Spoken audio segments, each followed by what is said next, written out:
भैया आज के युग के देख के ऐसा लगता कि सही में कलयुग आ गयल बा। एगो माई बाप 4 गो लड़कियां पैदा करके पाल देलन।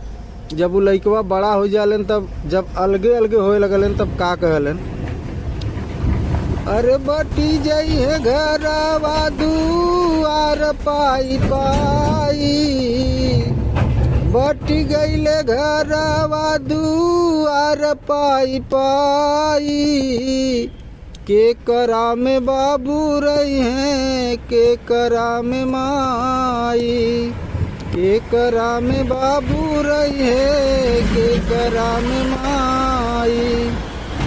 कि बटी गईले घरवा दुआर पाई पाई, के करा में बाबू रही है, के करा में माँ।